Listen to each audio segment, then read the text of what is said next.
What's up guys, it's Brian with NeverSay.com, and I've always wanted to make a what is in your gym bag video. I always found those super interesting. However, when you own a gym, you don't have a gym bag. You have a gym. And don't worry, the gym tour video will be coming up soon where I show you guys everything that's in this place.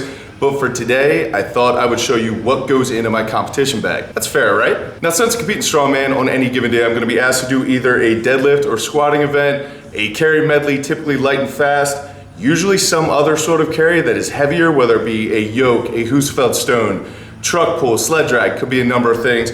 There's always going to be an overhead press event, whether it be for max weight or as many reps as possible in 6 seconds. And then you're probably gonna have some sort of low medley, whether it be Atlas stones, kegs, or sandbags. So you kinda need to be prepared for quite a few things. So my bag might have a couple more things in it than your bag does. Figuring out what you do and do not need becomes super important when you need to lug this stuff around with you, especially if you're jumping on a plane because you need to travel to get to a contest. That is a whole nother animal. So I know a lot of you have read the article that I wrote for T-Nation a little while ago about making a list for your contest. What I recommend that you put on this list is that you would lay out every single event, all the cues that you're gonna use, as well as all the kit that you're gonna need. So if you need to chalk up your shoulders, it makes the list, you write it down. If you need tacky because you're doing stones, it makes a list, you write it down. If you need to wear a different pair of shoes, it makes a list, you write it down. This does a couple things for you. Number one, when you go to pack your bag for the competition, you have a checklist of things that you absolutely need to do your best. Secondly, you have a list of cues, so when it comes game time, you don't need to worry about it. You just follow your cues, do your job, and you'll perform. If you don't have a plan, I don't know. I'd probably recommend that you make a plan. So I just want to take the next couple minutes and show you guys the staples that I take to every single contest. Now granted, it's going to change depending on what the events are for the show. However, these things you can pretty much guarantee will be with me at every single event.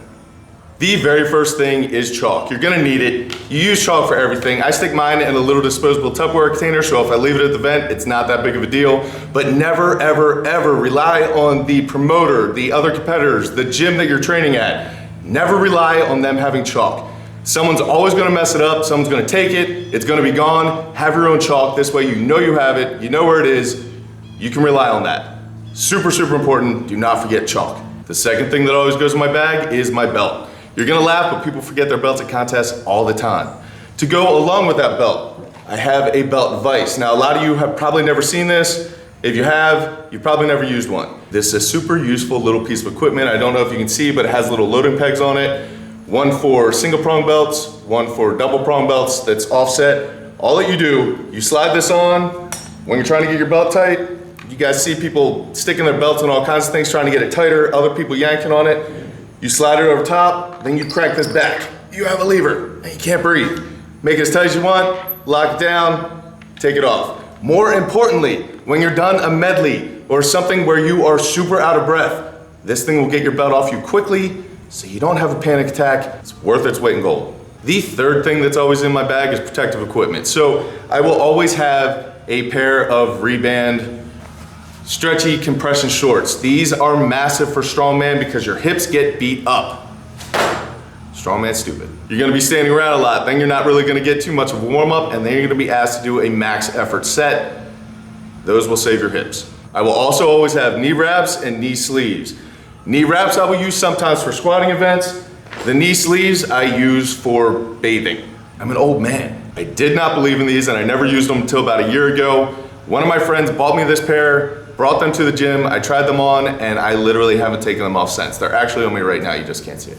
These are the only ones I've ever used, so I can't really speak to other brands. If you have questions about it, sorry. But these are SBD, I love them. I will buy another pair once these are done. I love them. And to go along with my old knees are my old elbows, so I have these Reband elbow sleeves. Now again, this is the only pair I've ever had. I've been using them for about a year, so I can't really speak to other brands. I don't even know about the SBD elbow sleeves. I've never used them, so I can't tell you. I don't know what to do with my hands. But these do definitely help me with elbow pain, so they go in the bag. Now, if there's a circus dumbbell event, you'll always hear me complain about it, but you will also always see me using wrist wraps. And the reason why isn't for the wrist support. You don't have much wrist support on a circus dumbbell. It's stupid. It's dumb. Shouldn't do it. But there is a lot of pressure on this area of your forearm, especially with sharper circus dumbbells. So if you're going for 10, 15 reps in a minute, you're gonna be thankful for wrist wraps. I use them sometimes for benching, but honestly for me, they really don't do much. But circus dumbbell, I like them. They go in the bag. Now, like I said earlier, in strongman, you're always gonna have a deadlifting event, and typically for us, it's something like deadlifting a car or deadlifting a super heavy axle for a ton of reps in a minute.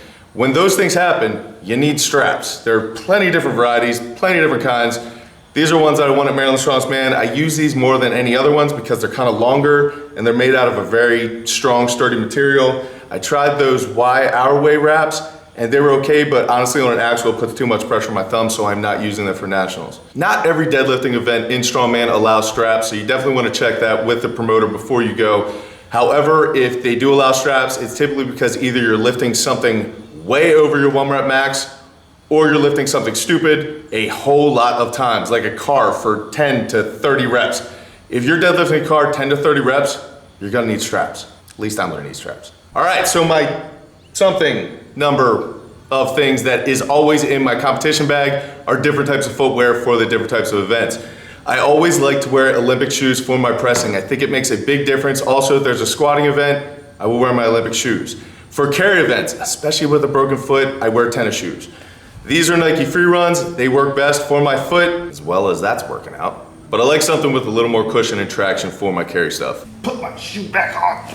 On my deadlift events, I like to go barefoot. Some people like to wear Chucks or other flat-soled shoes. Some people like wrestling shoes. Some people like deadlift shoes. Some people like the Olympic shoes.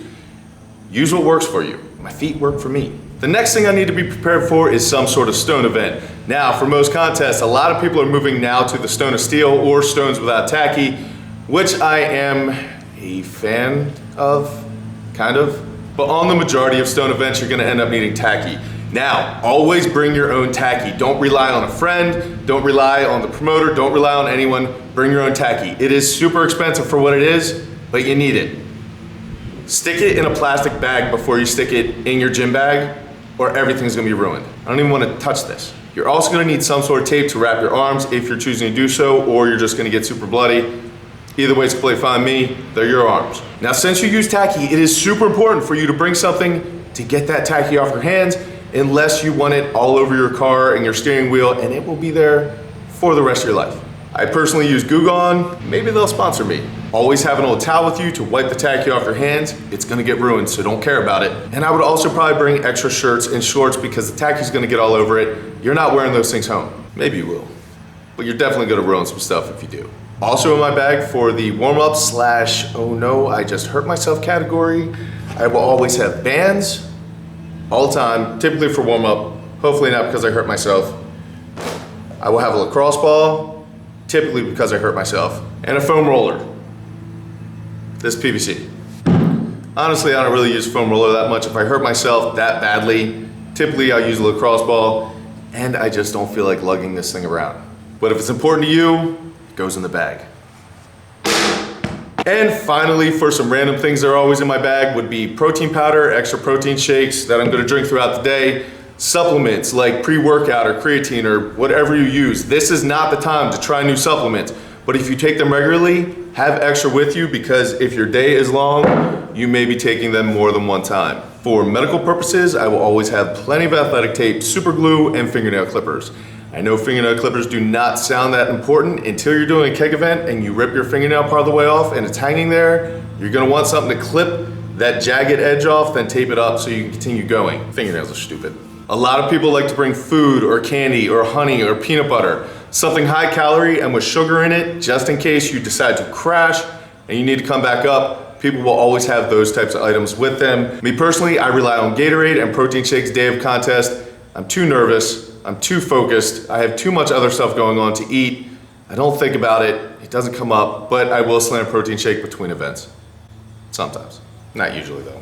And last thing, I will have ammonia capsules or nose torque in my bag. If you've never used ammonia, all it does is kind of wakes you up for about 10 seconds. So if you're going for a super heavy 1 rep max deadlift, these help some people.